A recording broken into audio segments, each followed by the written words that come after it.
The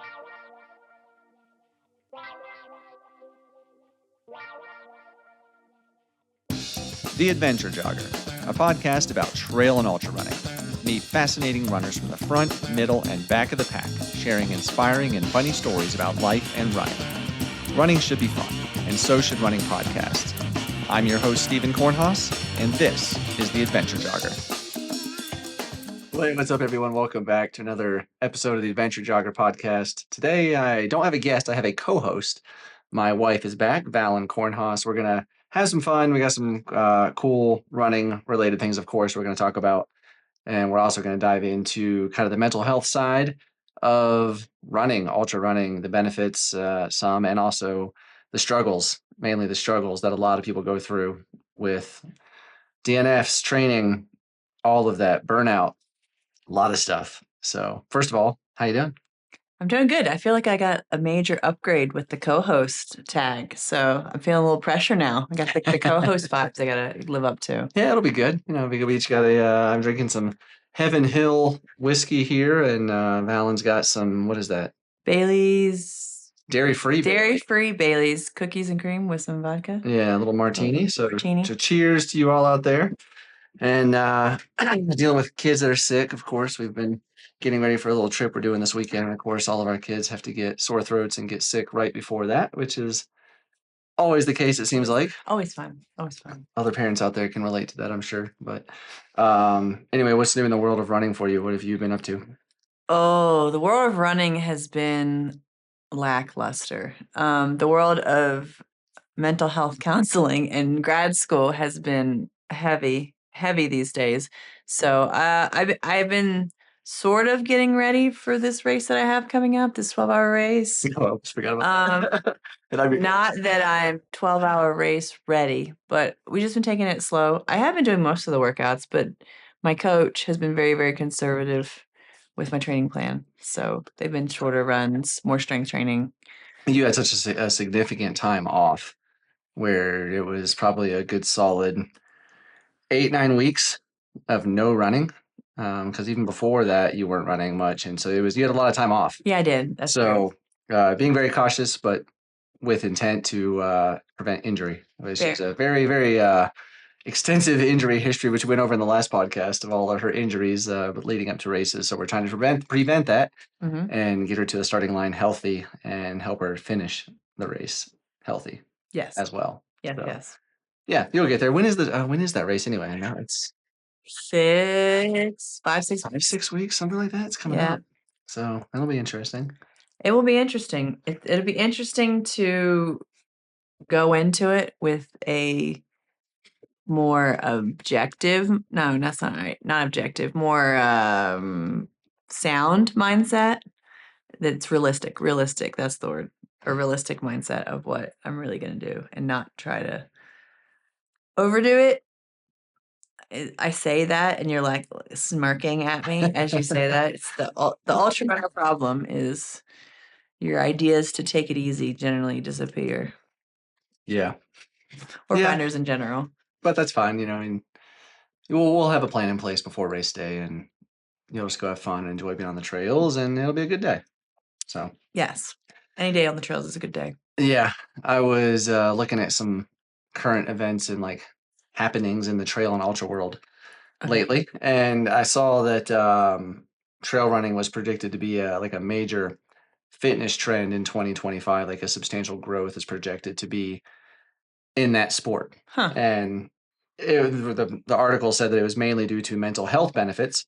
Okay. And new challenging events. Like the article was specifically talking about Ultra Trail Australia event that has grown significantly and is now like has a 100-mile race coming out, and a lot of people want to get into the sport and go to different locations. And the mental health side of it got me thinking, though, because that's why I love trail running specifically. Yeah. Is getting out in nature, being in solitude for basically, because I'm not much of a social runner. I prefer to go out alone. And some people that don't run a lot will often be like, you know, what do you think about all that time alone on the trail? What are you thinking about? And like, we talked about this on the trail once when we ran together, but I don't think about stuff when I run. Like it's a very beautiful moment of just complete, almost like peace. Like you're present in the moment in nature and your surroundings. You're not thinking about sick kids or work or whatever. You're like, if I'm thinking about anything, it's subconscious thinking where I'm looking at the trail and I'm like planning my foot placement so I don't roll an ankle. Yeah, that's about as deep as my thoughts generally go. Oh crap, don't fall. Oh crap, don't fall. Right. It's like I'm not out there just thinking like, oh well, I need to invest in this market or I need to do this work thing. It's like, no, I clear my mind. So I can see why a lot of people would want to do that because it is relaxing. And like you come back from a trail run, I mean, aside from being tired, Yeah. you're just, yeah, I don't know. It's just it is a cathartic release, I guess, Well, the whole runner's high thing that people talk about isn't without merit. Oh yeah, There is biological evidence, absolutely. studies that suggest that releasing of Endorphins. endorphins. Yeah, I know those words. I do know those words. The releasing of endorphins really does that for you. And like to add that, like there's research coming out now about like grounding and like your feet on like the dirt and how that, brings you connected energy. Yeah. So I think all that playing together really has amazing benefits. That reminded me. So for those that follow my YouTube channel, you would have seen I did a review on a pair of shoes by Flux, Flux Trail Adapt. And you really want to get a pair of the shoes. I do want to get a pair of these shoes. Because they have what they call Earthlink technology, and it has that electrically grounding principle built into the shoe. And so, like I noticed, I mentioned in my review that like I felt more relaxed, just in situations that would normally cause me a lot of stress, like driving through traffic. I was much more relaxed wearing those shoes. I wore those to work when I had to go up for a meeting for several days, and I was very relaxed. It's just, yeah, that whole grounding thing. Like I was kind of skeptical of the shoes, but it works. Yeah, it kind of feels a little woo woo. It does. Feels a little voodoo-y. Little new age energy. No shade to people that are into new age energy, but I mean, I don't know. Is it retrograde now? It could be. I mean, it could be the next cold plunge. Again, I'm going to offend all the cold plunge people. But there's studies coming out saying that, like the electromagnetic fields Yeah, I mean, the shoes worked. I felt so. I want to try it. I'm down to try it. I feel like cold plunge people are the new vegan. Like the jokes always were like, how do you know if someone's vegan? It's like, oh, don't worry, they'll tell you. It's like same thing with cold plunge. How do you know something cold plunge? So they're going to tell you. They're going to work it in there. It's gonna be right beside hybrid athlete. Yeah, exactly. Oh, get started on that. All right, we got to go on a little tangent here. I'm gonna do it. Hybrid athlete is the stupidest term in my opinion, like ever. Like I think it is complete BS. It's marketing. It's been popularized by Nick Bear, people like that. Nick Bear's great dude. He's great. But the hybrid athlete thing is like, you're an athlete. Like you're not just a runner. You're not just a lifter. You're not just a rower, a triathlete. It's like you are an athlete. Like saying you're a hybrid athlete is like, oh, I do multiple disciplines or I do different kinds of things. It's like, yes, you're an athlete. It's like, why do you have to call yourself a hybrid? It drives me nuts. I hate that. I would like to think that in running, I mean, we always make the joke that runners don't work out, but I think we're all starting to catch on to the fact that you do need to work out because running isn't strength training. Running is to see how strong you are. I mean, as you're hitting, not to see how strong you are, if that makes sense. But like when you're running endurance, you're only going to be able to go as far as the strength in your legs will take you. And so if you're not strengthening in that, yes. Thank you for correcting me. I think, I mean, Nick Bear has definitely helped the trail running community because he's led a lot of people to strength training, which is going to help them in the long run. Yeah. Absolutely. Injury prevention. Yeah, totally. I just don't like the hybrid athlete term. I think it's a very bro thing. Like it's cold plunge, hybrid athlete, bro. It's like a bro movement. Oh my gosh. Am I going to go on my tangent about cold plunge? What's your cold plunge? So the reason why cold plunge gives you such mental clarity is because it's a stress response. Yeah. Your body believes that you're in, like, it's like when you have like a really like close accident, like a close car accident, and you're like, for the rest of the day, you're like, I feel alive. Well, you almost died. Yeah. So like you get that short-term benefit of like the clarity and that because you've raised all those hormone levels, but the problem is you're getting collective cortisol. Yeah. So that's your stress hormone. So over time your body collects that, and it's not going to be good in the long run. I mean, we haven't been doing like, I don't know. I'm sure that there's people that are going to fact check me and they're going to come at me, but well, that's my interpretation. I've had some other like, physical therapists and things on the podcast. We've talked about it, and I prefer heat over cold, but we're not going to get into all of it. There's a lot of science out there for either side, and it just depends on what stories you're looking at or what studies you're looking at to support what you want to believe. I mean, if there's anything we've learned in 2025 is you can believe in anything you want to believe, and you'll find someone that will back you on it. Absolutely.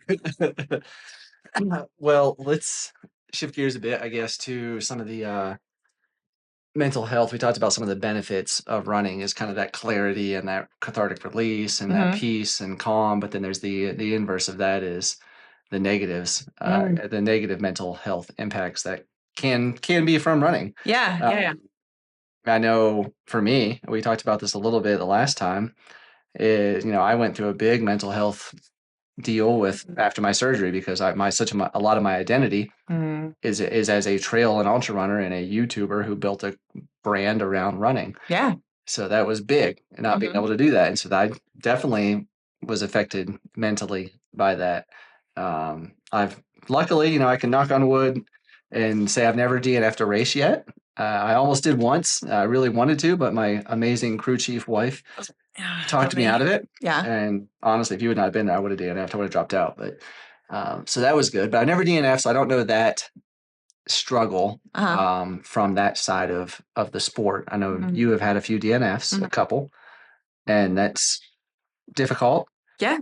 So I know, like, I'm a coach. I just had an athlete that DNF'd a race, and that was very difficult, like, for me, because like I'm thinking, like, the first thing I thought when he told me as a coach was, what could I have done different? Oh yeah. Like, is there something I didn't do as a coach to get my athlete ready? Or like, because he did great training. Yeah. But yeah, I was contemplating a lot, like what I could have done, and it came down to I feel like we did everything well together, and it's just one of those things that kind of sometimes it happens. But yeah.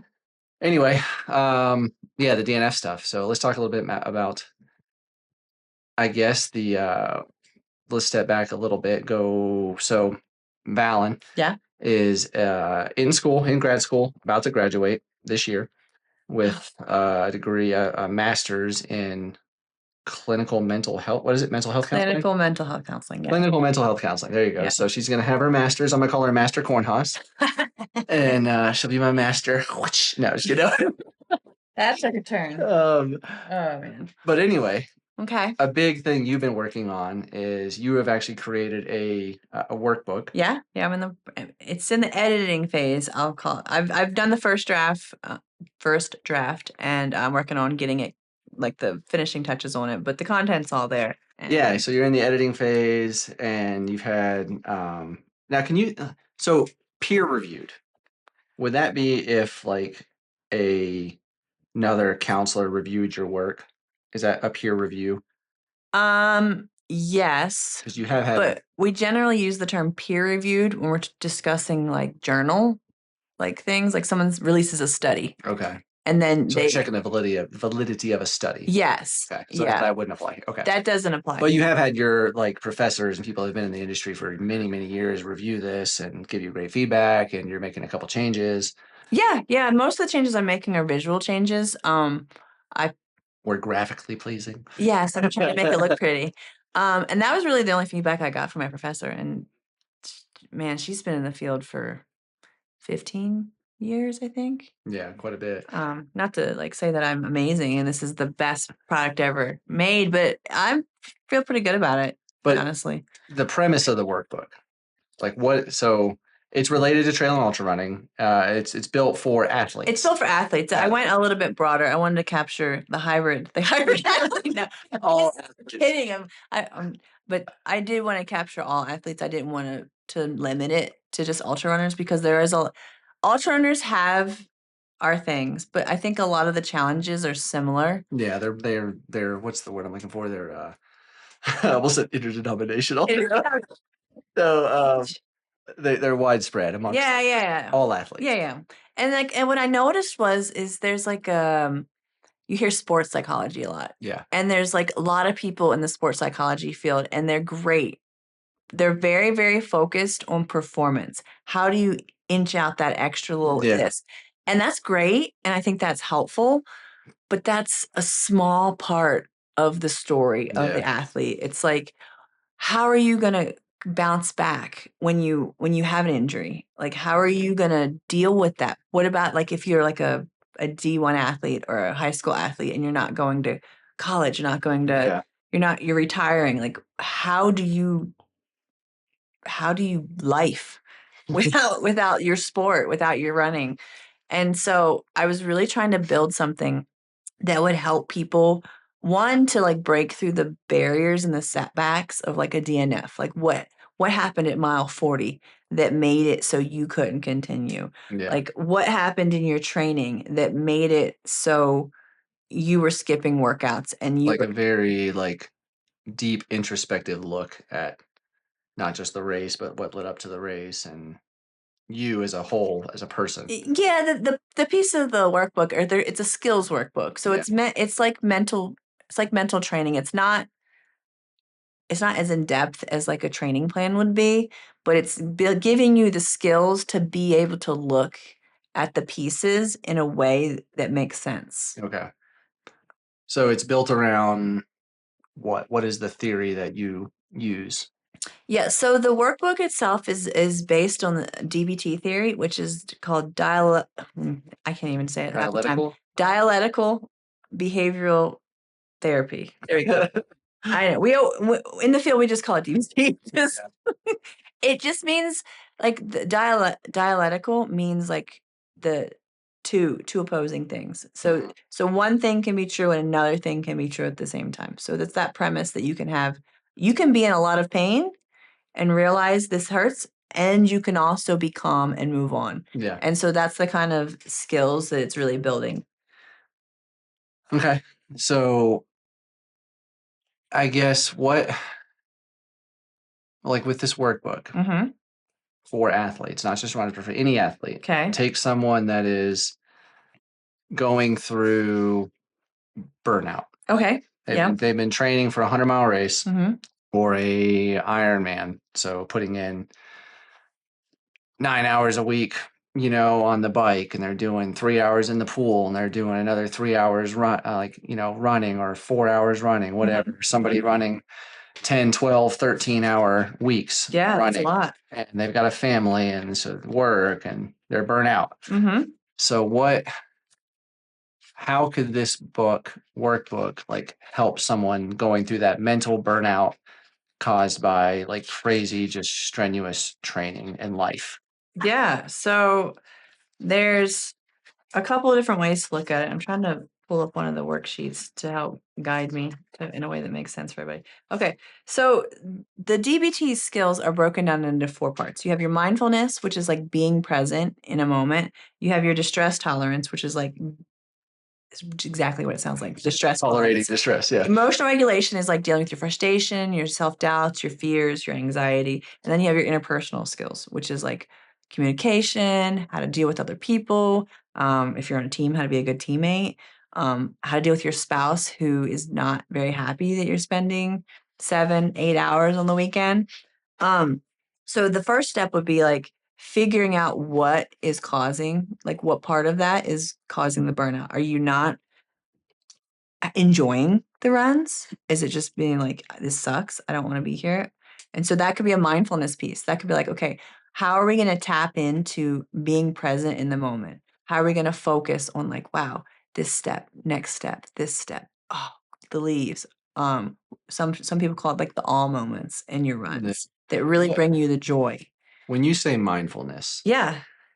break that down, because like I know I took a part of my profession, my job, I'm in insurance. We had to take a class on, I don't even remember what it was on, but a big portion of it was on mindfulness. Yeah. And I think there's a large portion of the population that hears mindfulness and thinks like you're sitting cross-legged with your hands out going, doing like yoga. Yeah. Yeah. Like a lot of people think that. So like when you say mindfulness and mindfulness techniques, like what are you talking about? Like, what does that mean? Yeah. So sitting and doing yoga, that is mindfulness. Sure, that is the type. So, but that's not just it. It's not the only type. So it's like staying present. It's being in the moment. And so like, yeah, it's not just sitting cross-legged, singing mantras and going, like that's your thing. Like, go for it. That's fine. But like, it's practical. It's like noticing when your body needs a break. So if you're into a training plan and your body is just worn out, noticing that in your body, I'm like, okay, I'm on the verge of an injury. Yeah. In this training plan, and it's going to do me better to take a break so I can come back and be better to avoid that burnout. Hire a coach. No. Like, that's part of it. Yeah. And like, or staying calm under pressure, or keeping your focus in like different moments. That's mindfulness. It's like right. being present. So like that scenario I gave earlier, we were talking about the benefits of trail running, being present in nature, and like that's mindfulness. Yeah. Okay. Yeah. Okay. Anyway, sorry, go on. I mean, the next step, what was the next step? You said there's 4 steps. It was mindfulness, and then it was distress tolerance. So talk about that a little bit. How does that, I mean, obviously in running, there's a lot of distress. There's a lot of distress. You've got, I think the big thing is like a mental distress. I think back to when that time I almost DNF'd not the Beaverhead, it was the Laurel Highlands Ultra.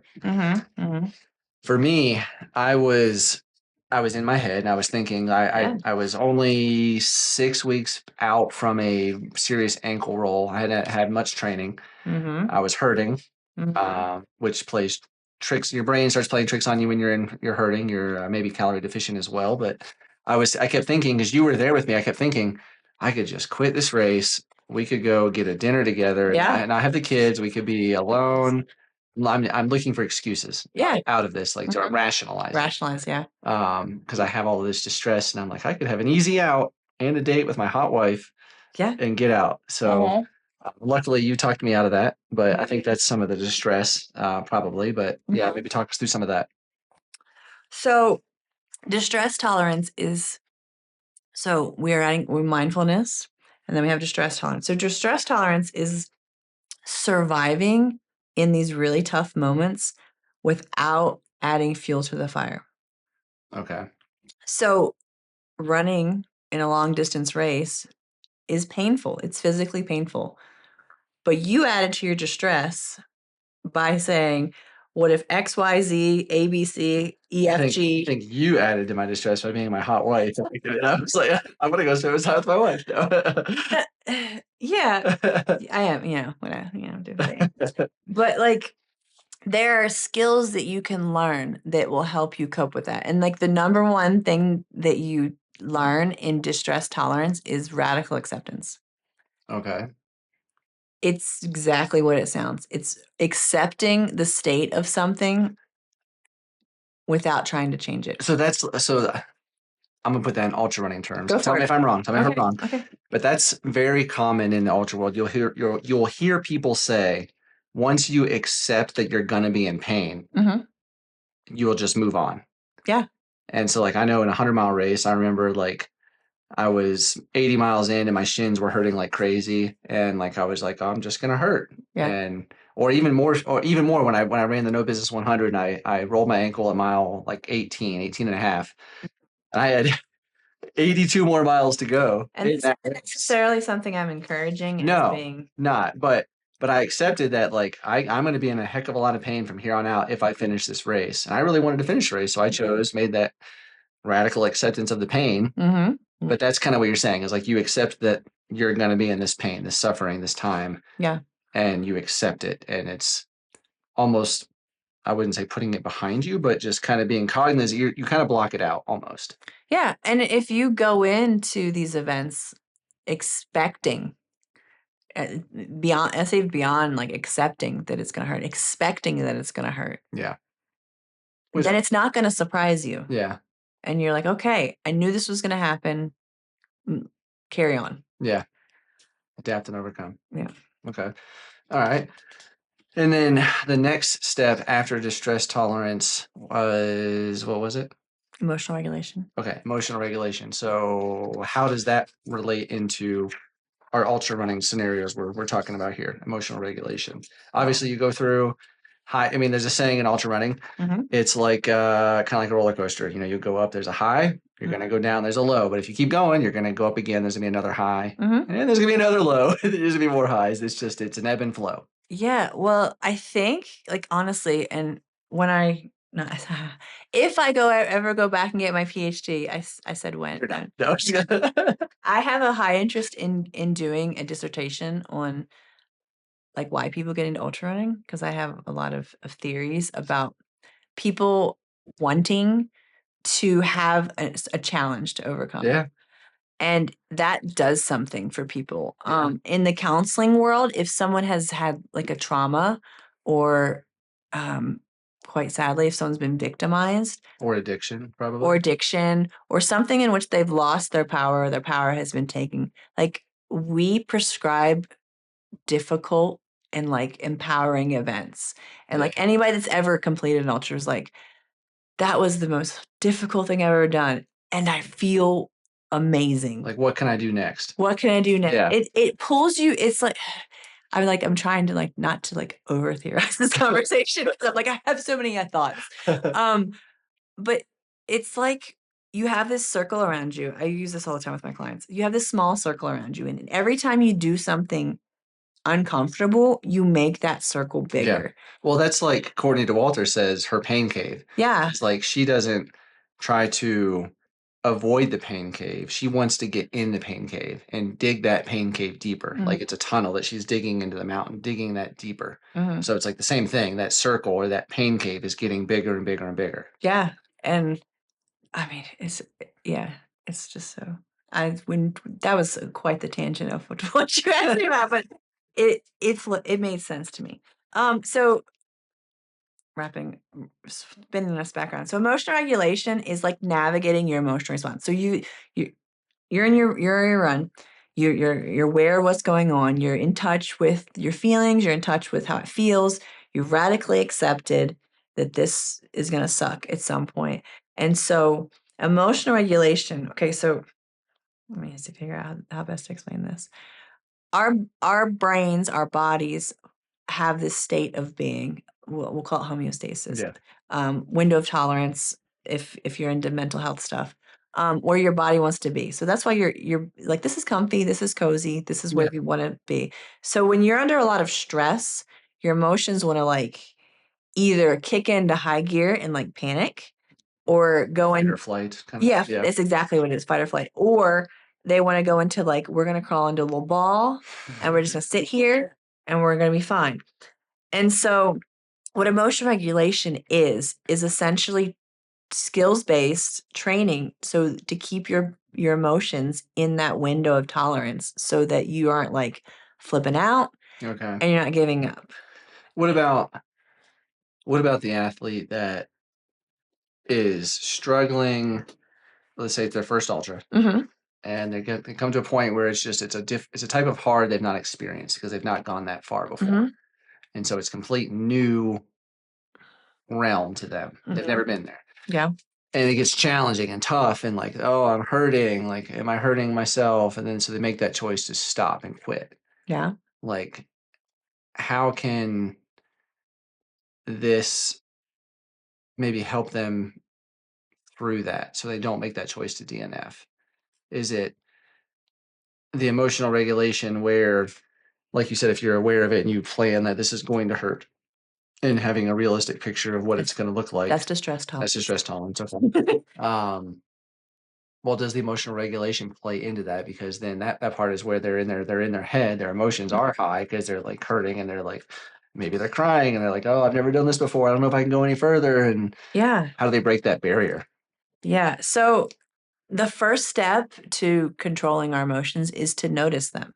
So that's why, you're backing up to that mindfulness. Like all these pieces are not like they're like interconnected. one, two, they're all connected. Yeah. And so if I spend time being aware of how I feel on my runs and being aware that, man, some days I feel like crap and some days I feel good, like I can check that when I'm in a race. So I'm like, oh, I really feel bad right now. What am I going to do before? Like, what does that mean? So it's like feeling your emotions and being able to name them and then solve objectively from there. Problem solving. Okay. I don't know if that makes sense. Yeah. Yeah, I think so. So, well, I guess the fourth, what was the fourth one again? There was the fourth step The fourth, in the DBT theory. What was it? interpersonal relations. Interpersonal relations. Mhm. Relations or relationships? Or same thing? Same thing. Okay. However. How is that more maybe geared towards, like you said, I think in the talking a little bit about the beginning of this was maybe you have a spouse that doesn't fully support you. Is that kind of that type of situation, or the interpersonal? How could that be for somebody that's just gonna race and in the suck right now and suffering? The interpersonal part? Yeah, yeah. As far as like the interpersonal skills, how that would help someone that's like in the suck, I'm thinking of an example of like maybe crew. Okay. Like being able to ask for what you need. And which it's kind of tricky as I'm explaining it because I've been there, so I know how that works out. But all skills should be practiced when you're not in a high stress situation. Sure. Yeah. So that it becomes like your training plan. You are able to run because you've planned it and you don't have to think about it. So that's like the whole caveat to a lot of these skills. But like interpersonal skills will help you with like enhanced collaboration, how to navigate conflict, create like more space for helping people understand you. Navigating conflict, that could be helpful for the crew, like you said, because if I know you've said before, crewing me, I'm not at times I can be very short when in a race if things aren't going great, or maybe they are going well, but I'm like doing exceptionally well and I'm like worried about my pace because maybe I'm like in the lead or I'm like in the top 10. I can be short, like I need this, and like if you don't give me what I need, I can be short and like not the nicest person. So you as the crew could know how to handle that relationship. Yeah. And like the interpersonal skill, I'm not saying it's not as useful as the other skills, but in the moment of high stress, it's a little bit less front and center. I could see it being more useful in your crew meeting. Yeah. Like, hey, yeah, definitely. this is what I need. This is what I need you guys to like being able to communicate your needs ahead of time so that when things get stressful, and mind you, for all you married folks, a lot of these interpersonal skills are just gonna help you. Great for marriage. So bonus on that one. But like in sport, it's getting people to understand your needs. And out of sport, it's understanding that you're still a person. Yeah. And you have to navigate the relationships in your life. We don't exist in vacuums. And ultra running sport, it's a lot. It's a lot of hours, it's a lot of time, it's a lot of commitment. And there's people that don't have anything to do with those sports that become involved with them, whether they want to or not. Yeah. Yeah, maybe somebody's been married for 10 years and then one of the partners decides, you know what, I want to take up running. And then they get a crazy hobby and they get addicted to it and they start wanting to run 10, 12 hours a week. And you're like, I did not sign up for this. I married you when you were, no, it's like, yeah, I could see that being a big conflict. You know, lucky for me, I have a very supportive wife and she runs as well. So we're like, here's a good one because this has like happened to us, and I feel like I get it because I am an ultra runner. But like, you go out on a run, and after work, before dinner, you make a wrong turn, you end up an hour later than you said, and you come home, I'm wife in this scenario, and I'm like, man, you missed dinner. I put all this work into it, and you could clap back at me and be like, you don't understand it. This is running. I got lost. Blah, blah. Or you could be like, wow, I see why you'd be upset with that. yeah, I'm sorry. I will try to adjust my schedule in a way that doesn't happen again. That's definitely happened. But it's a whole different dynamic because you're seeing and you're like, this is a selfish sport. I get that. And I see why you see that too. Yeah. And so that like helps with the whole world and the stress that could come. It's interesting the comment there. Like I think ultra running specifically is a very selfish sport, but at the same time, depending on the people, but most people in the community, it's a very giving sport. It's like selfish from the athlete, spending the time, if they're married and they have family or whatever, there's a lot of selfishness there in their training time. And then you're also asking people to do so much for you if you have a crew. Mhm. But then the crew oftentimes are like more than willing to do it because they want to give back because somebody crewed for them at a race and they're like, oh, I want to do this too and I enjoy it. And it's like it's a really cool dynamic where you have this selfishness and this giving that's kind of like a dichotomy, but it's honestly like it works together. It works really great. And us both being ultra runners, relationally, like I feel like that plays out in this. I mean, we're going way different directions than just talking about, but like it plays out. It's like if you are sitting with your spouse and you're expecting a tit for tat, like I do this and you do that and I do this and it's 50-50 all the time. Yeah. That's completely unrealistic. Yeah, it's not going to happen. But if you're like, I am going to give all I can today, and then I trust that on another day where I don't have it, my spouse is going to give all that they have. Yeah. It's like beautiful. I don't know why that right on that tangent. No, that's true. It's that selfishness at times. Yeah. But then that from us as married people, or if you have a partner, that it's that desire to take care of your partner as well. Mm-hmm. And so like for me, I know like if I was gone for 6 hours on a Saturday on a long run because it was supposed to be a 4-hour run, but then it snowed and you stopped for beers with Lee Cage. Yeah, I stopped for beers. He's listening to this. He knows what I'm talking about. Yeah. Happened a couple times, maybe once. I know that then like, I need to make it up to you. I need to make sure you get to do what you want to do. And so like, if you want to go out for a long run on Sunday and go do 4 hours as well, 5 hours, then sure, I got to be at home with the kids and deal with that nonsense. And it's just that give and take. Yeah. And like, totally out of the mental health. As we're bringing that back around to the mental health part, but like that full circle, like look at the person is what I'm trying to capture in this work. Yeah, because I mean, that's one piece of it. It's like I said, this is one piece of it. I'm a wife. I'm a runner. I'm a this. And like, I'm all of these things. Yeah. And they all need to work together. They're all parts of who I am. And they're all important. But this runner piece tends to like overshadow all these other pieces. Yeah, we forget there were also all these other things. And we need to figure out how to balance them.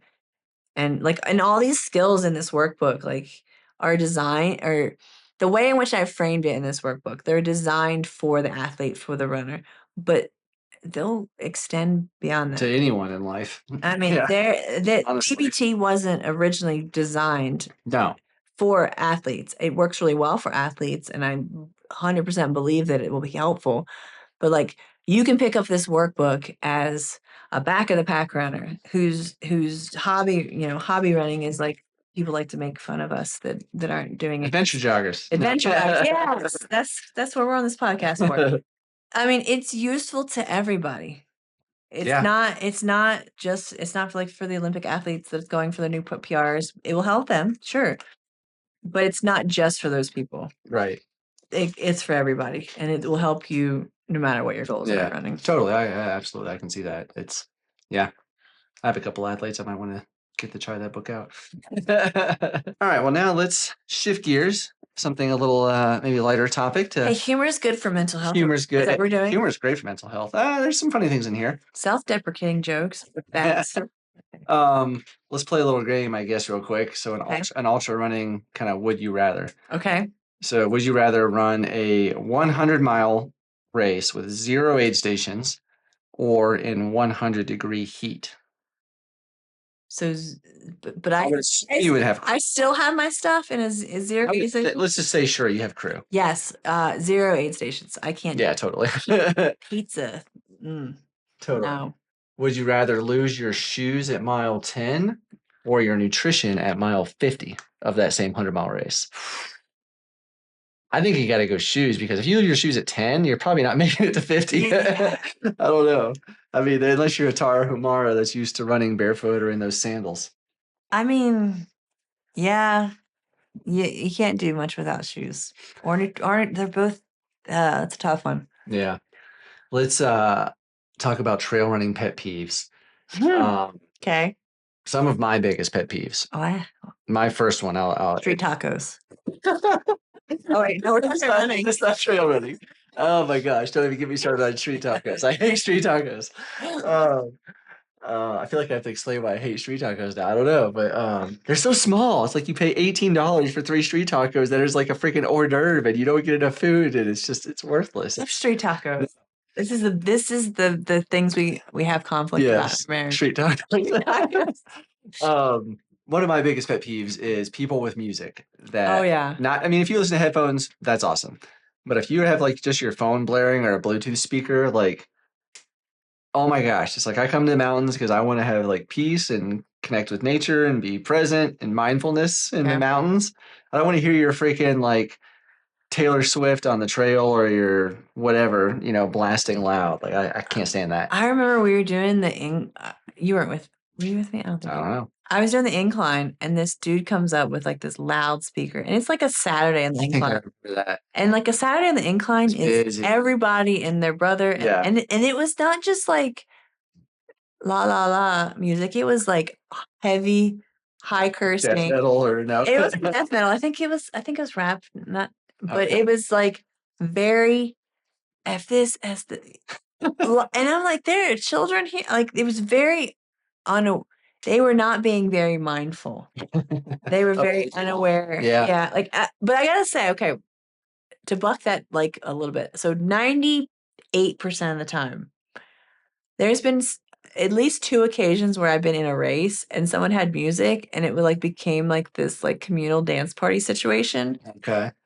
But 98 to 99% of the time, I'm with you on that one. Yeah. Okay. Well, any other like crazy pet peeves or things that just drive you crazy? One thing that drives me crazy, maybe not necessarily like ultra running, but it just being on the trails here in Colorado, and this is maybe other places as well, is okay, this is 2 parts. First part is people with dogs and they have them off leashes. It's like, I don't care how nice you think your dog is, like that. I don't know your dog. Yeah. I don't know if it's nice. And if it charges at me and then it turns to lick me, that's great. But if it charges at me and if it bites my leg, I'm going to kick your dog in the face and I'm going to pick up a rock and I'm going to bash its head in. That's I'm serious. Calm down. Like I hate dogs on the trail that are unleashed. It's like, control your dog, be a respectful pet owner, which most of the people here in Colorado are. It's better. It's better here than it was in Tennessee. But I don't know. I'm mad on that. Like that one time the people let their dogs out during. I know when it makes some people mad because they're like, oh, I'm in nature. I'm going to let my dog run. It's like, well, there's other people out here. You got to be mindful of that. And like, you can't just, that drives me crazy. But the other part of that was, and this is just a stupid thing I can't stand, is people with dogs. Okay. And the dog poops. Dog's got to poop. Oh, yeah. Which, by the way, there's a funny Instagram page to follow, which is dogs pooping in beautiful places. It's really funny. But anyway, so like a dog will poop. That's natural. That's fine. Yeah. But then like people will bag it because you're supposed to pack it out. And then they put the stinking bag on the trail and they don't carry it out. They walk on. Maybe they're going to hike another 6 miles, turn around and then pick it up. But they leave a bag of crap there. I'm just like, it's in nature. Kick the stinking poop off the trail and let it degrade into the ground versus a plastic bag. Yeah. Is this like an episode of like what grinds my gears? No, what grinds my gears? Yeah, no. I'm with you on the dog poop though. Like, okay, if my neighborhood greenway, my paved greenway, pick up the dog poop. Yes, totally. Absolutely. A trail out in nature, just knock it off the trail. Yeah, take a stick and flick it into the woods. Flick it down the hill a little bit. It's going to degrade. Yeah, I'm with you on that one. And like, I mean, the dog thing with the off leash, I'm probably more strong in that opinion because I've been bitten by a dog. I remember that Catahoula cur dog bit me. Oh, back in Tennessee. And they told you it was a vicious dog too. Bit me in my calf and like, yeah. So I don't like unleashed dogs. So my friends that are dog trainers, they also share that opinion. Yeah. But they do have a dog that they let off leash. But in their defense, this is the best trained dog I've ever seen in my life. Yeah. But I see your point. Yeah, totally. I mean, I was out somewhere, I was running, and there's somebody with a dog, and they were awesome. They pulled off to the side, held their dog. Colorado people are great for that. Oh, yeah. And I ran by, I said, thank you. He's like, oh, yeah, you're great. You're good. He's like, you're not a dog. It's like meaning that if I had had a dog, his dog would have probably been aggressive and tried to go after the dog. It's like, just no. It's anyway. What about the dumbest thing you've done in an ultra? Maybe forgetting some gear. I remember I was on a trail run with Lee back in at Black Mountain back in Tennessee. Yeah. And we were going out for it was like a 20-mile run. It was gonna be a good run. Yeah. And he forgot to put lube on. Like, he didn't put any lube on at all. Well, I know some other people, like someone that I won't share their name because they might be a little upset, but they wore like cotton underwear Oh god. to like a race. I think it was like a 12-hour race. You know what I'm talking about, right? No, I don't. I don't think. Maybe. Yes, you do. Do I? I don't If they're know. listening to this, they'll be snickering. But they were like, no one told me, because it was like their first like ultra type trail Was this run. our monotonous race? No. What race was it? I don't know. We weren't doing the race with them. Okay. They told us about it in hindsight. But they were like, why didn't you guys tell me you shouldn't wear cotton underwear to a race? Okay, so epic mistakes in a race. Nothing is like popping out at me as like an epic mistake. Yeah, I don't think I've ever had like nutrition fallout or like anything crazy. I mean, I've taken my fair share of trail craps where I don't eat weird aid station food. no. Which, by the way, I like remember Lee ate like pizza and bacon at once. after he was not eating dairy or like stuff. And he's like, this was a terrible decision. Pro tip here for you guys. This is I won't take credit for this, but Colin, who crewed me in Leadville and I crewed him, he created what he calls a shit kit. And it's a sandwich bag with a latex glove in it, some toilet paper, and I think that was it. But basically, you can. Oh, and yeah, I think that was it. And so basically, you take this little bag out of your vest while you're running. If you got a crap, put the latex glove on, so you're not getting your hand covered in poop, which is awesome. You have toilet paper. Wipe yourself. You can pack it out, put it back inside of the bag, take it and go. And then like the next time you go to the aid station, you're not going to be like reaching for those potatoes with poop on your hands because you had a latex glove. I mean, that's awesome. Pro tip. Build you a crap kit. Well, here's the thing. Since he made that statement and told us all about that, I had later seen that marketed as. Oh, I saw that too. Yeah. And I was like, man, he really missed this opportunity. Colin, you should have. I told you before. You should have marketed that. That was a gold mine right there. Oh. Do you have any weird habits or like pre-race rituals that you do? I'm trying to think if you do. I don't. I mean, you spent an hour taping my feet for no business. Yeah, I did. Was that sad when I didn't finish the race? I put a lot of effort in. No, I mean, hey, your feet were great. That was yeah. You didn't have any blisters, any hot spots. Your feet were great. Yeah. I did Lee's too, and he finished, and his feet were great too. Yeah. Pre-race rituals. I generally eat the same things. Well, like A what? bagel. And like I hear people like, oh, you should eat like they try like the high calorie people. They're like, oh, I eat like 900 calories before a race starts. I'm like, No. I don't know. I feel like I should just get on like the David Roche like nutrition plan and just eat some. Oh no, they're gonna be taking bicarb mucus gel that you got to take, and I do not have an iron stomach in the very, very least. I have the pansiest stomach you've ever seen in your life. Yeah. And I think that that's actually very true for people that have anxiety. We have this is sciencey for a second, like people that have, let me see, how do I phrase this? Anxiety and your gut health are very closely related. Absolutely. Most of the neurotransmitters that regulate anxiety and your mood are in your gut. So like the food, like when people are like, oh, you are what you eat, like it's not just no, that's true. Yeah, science. So like people that tend to have really terrible upset stomachs, like are also the people. So we're like doomed. No, we're not doomed, but like it's like a double X. Like I feel anxious, therefore I have trouble eating, therefore I poop a lot. I poop a lot, but also like nutrition is a struggle. Like I'm battling the nutrition and the anxiety, and I have to make them all work together in a nice, fun little package. Mr. Iron Stomach, no anxiety over here. He's like, I don't understand at all what you're talking about. I do have a pretty iron stomach, yeah. And you also don't have anxiety. Typically. Well, that's because usually, I mean, I just have confidence in my training. Like before the races, like I knew that I'd done all the work and I was going to finish the race.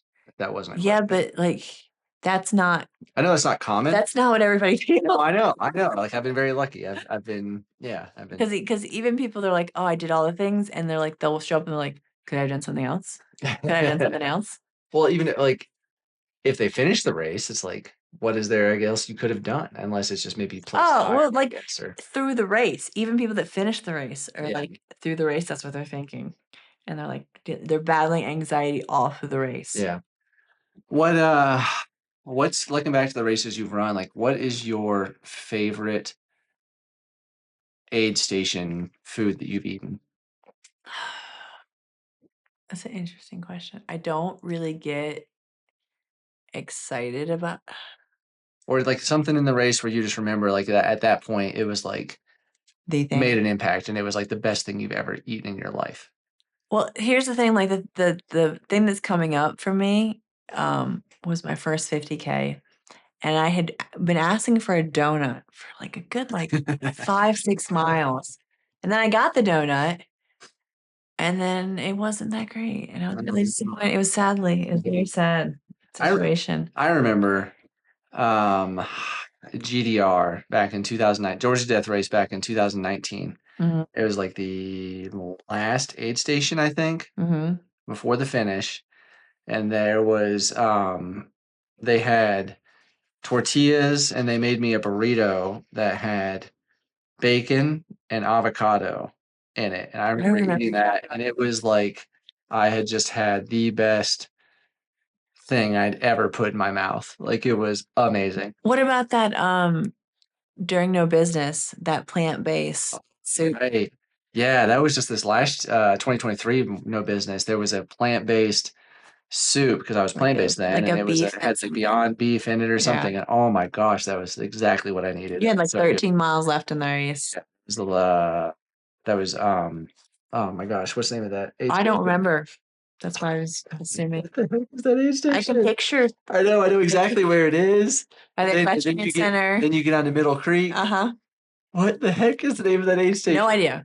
Oh my gosh. I want to say like Sand something. I feel like Sand Hill, Sand. Oh, it's me. Crazy. I show up to a race having no idea where. Yeah, I played all your races out. Steven has planned out my entire race binder, which is my anxiety coping mechanism because I want. You would obsess over it so much. I would obsess to the point of stress. Yeah. And so when I go with you to races and I have you, and like I make jokes now because this is like a personal life thing. I make Steven go with me to Costco on Saturdays. I call him my emotional support husband because I don't like dealing with all those people at Costco. Yeah. But when I'm with you, it's like I can shut it off. I know Steven knows where we're going. And I just am able to be. So get you an emotional support person. That went in a different direction. Shifting gears here a little bit. So Valan and I are big fans of YouTubers Kara and Nate. Yeah. They have been travel vloggers for like 8-9 years. I met them at Leadville last year. And I'm still miffed about that. Yeah. So I got to hug Kara and like film some of Nate, and some of my film was in their video they put out on YouTube, which was really cool. And they just got a house in Colorado, and I'm like, would it be weird if I found out where their house was? Probably. It's all a big Costco? No. But anyway, Nate, so he's really taken the running bug, and he is running the Marathon des Sables this year, which is coming up here in just, honestly, it might be this weekend or it's next weekend. It's very soon. Okay. Which is 6 marathons in 6 days. In high heat, you got to carry all your supplies with you. I just thought that was cool, and like to see these YouTubers. I mean, I'm a YouTuber, I guess, getting into the running sport, and he's bringing a lot of other awareness to it that other people would not have otherwise had.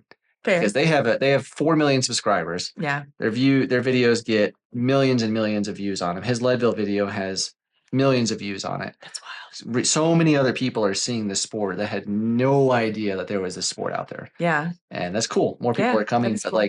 How do you think he's going to do? Do you think he's going to do fine at that race? I mean, if he can do Leadville, I think he can do 6 marathons in 6 days. It's going to be hot. Got to carry your stuff, but he's training well. As long as he can, I feel like the biggest limiting factor is heat tolerance in this. He was ran in the desert a lot, training for this and all. So yeah, I think he can do it. I mean, he's not going to win the race, but he'll finish. I think it's funny because he's not in mental health, but I remember watching a video where he drew circles. Oh yeah, yeah. I was like, wow, I'm going to school for this, and he's figured it out. He's an incredibly intelligent guy. But yeah, when you set yourself up for that, then I think you'll be good. Yeah. Okay. Well, I just thought that was curious, and we'll see how he does. So yeah, April 4th. So it starts April 4th to the 14th is the cutoff for it. Okay. Cool. That's in Morocco. That's something that I have. No. I'd like to do a stage race, but I don't know about one where I'm having to carry everything. Stage races where they transport your stuff and you go yeah, like one of those bougie bougie races. Yeah, that'd be fun. There's travel races you see. Yeah, I saw this too, and I thought this was going back to the dogs on the trail and why you should keep your dog on a leash. So there was a person in Alaska that their dog fell off a cliff.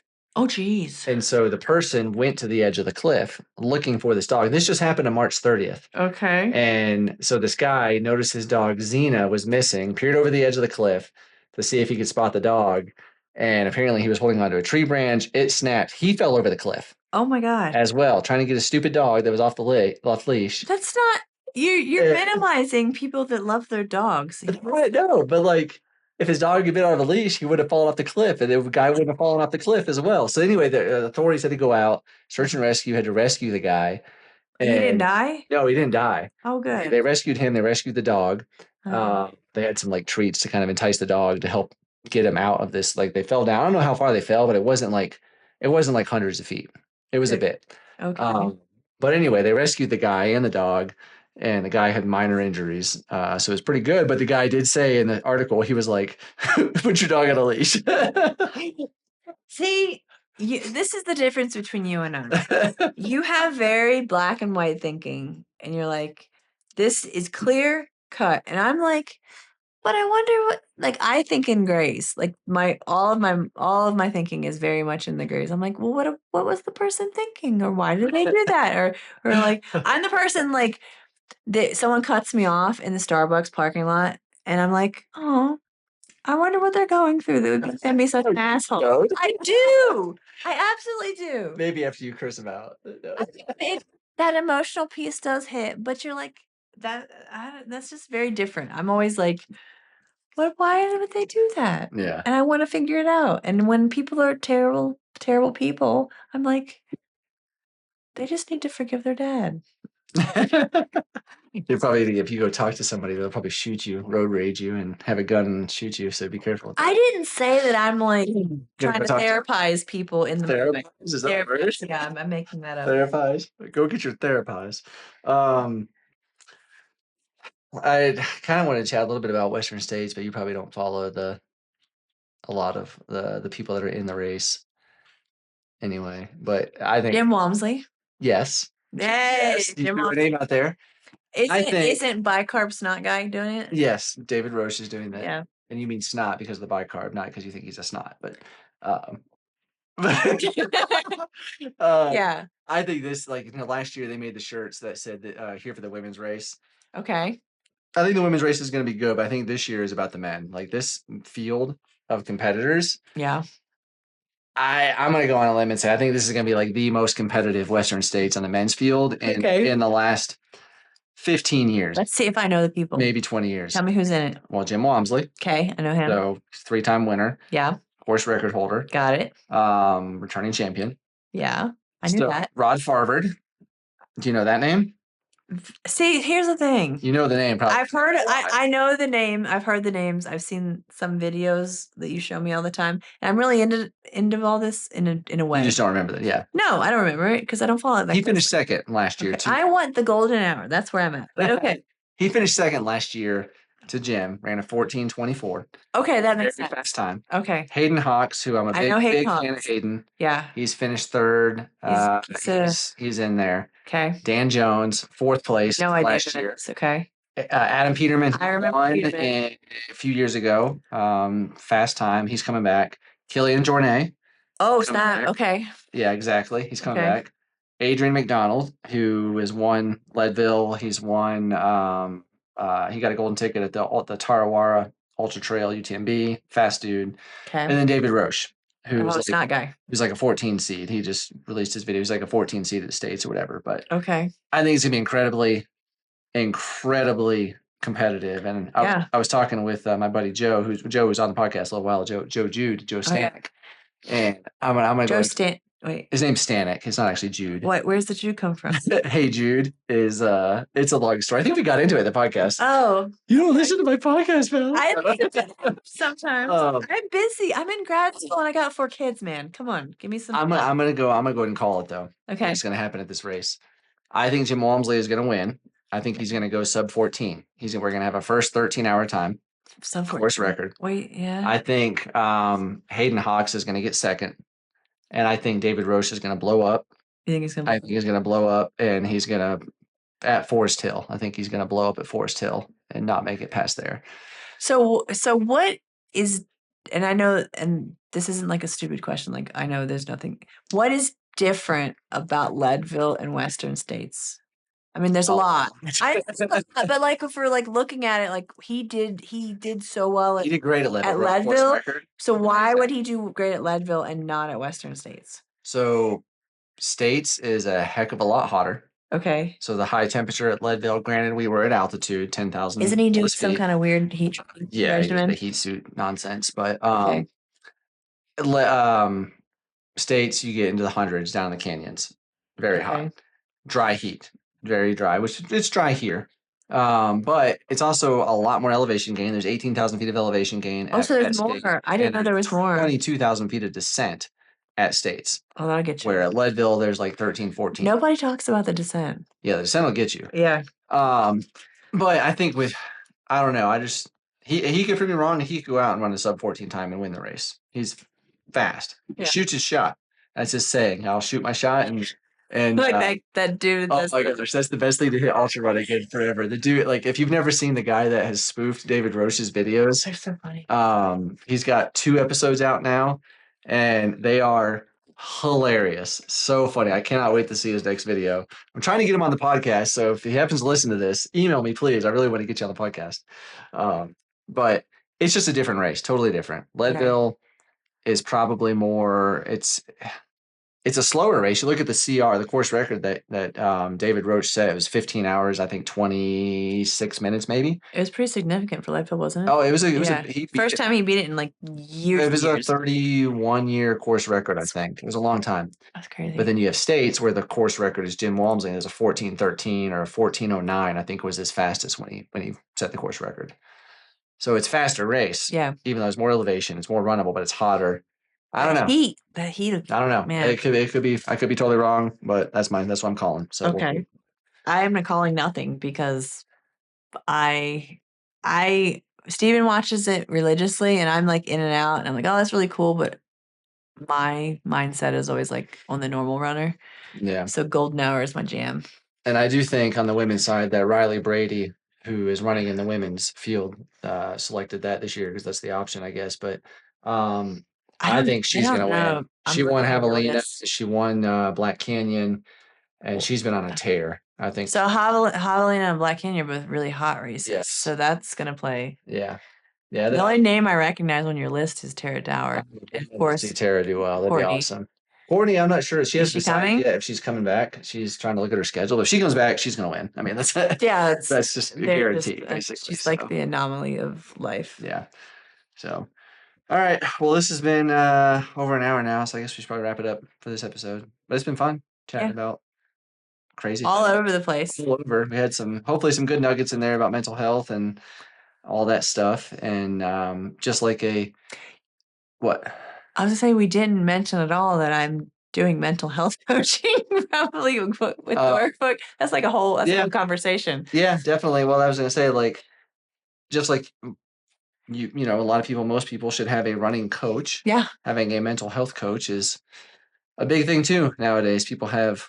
Is it a big thing? Well, people have like life coaches and other coaches now, but a mental health coach is a little different than that. So yes. We're gonna go into another tangent. So yeah, so a life, is this really uncomfortable what I'm doing? Not really. Okay.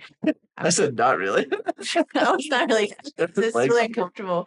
Okay, so a life coach has like a certificate that they got on a Saturday. No shade to life coaches because I'm sure some of them are really good. Is it really just a Saturday or is it like a longer course? Probably like a 40-hour course, right? It's a cert. I think. Yeah, but like how long does it take to get? Like I don't know. It doesn't take 2.5 years. Okay. So that's the difference between a mental health coach and a licensed mental health counselor, which I am almost there. I'm like, I have about a semester and a half left to get to graduate. Yeah. But I am launching my mental health coaching. Yeah.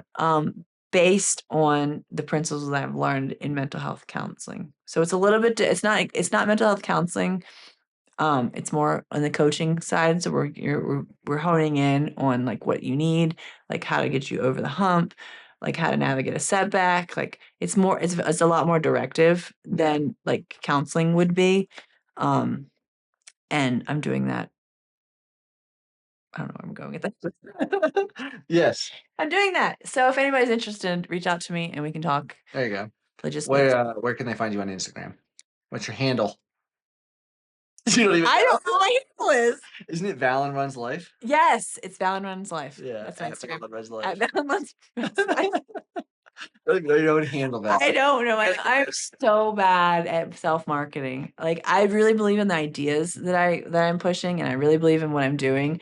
But man, the marketing side of stuff is weird. Social media side is like the worst part of influencing or branding, being a running person. And selling skill, like the skill of like talking to people is a weird concept. Right, I know.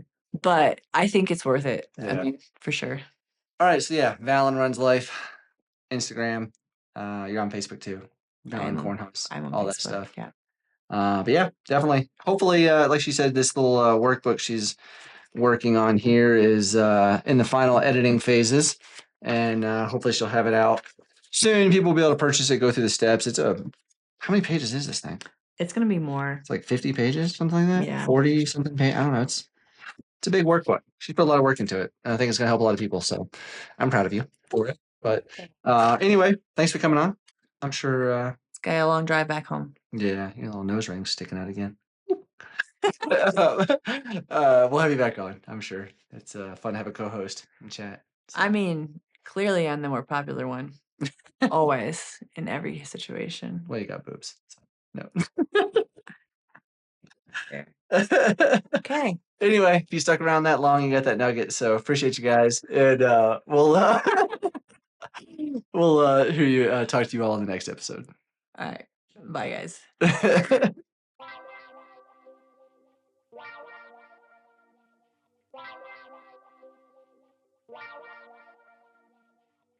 If you enjoyed this episode of the Adventure Jogger, please consider joining our Patreon and be sure to follow us on Instagram, YouTube, Facebook, and TikTok for more content like this. Without your continued support, we would not be able to produce this type of content. So thank you so much to everyone that has listened, followed along, subscribed, liked, commented, you name it, donated on Patreon. Thank you.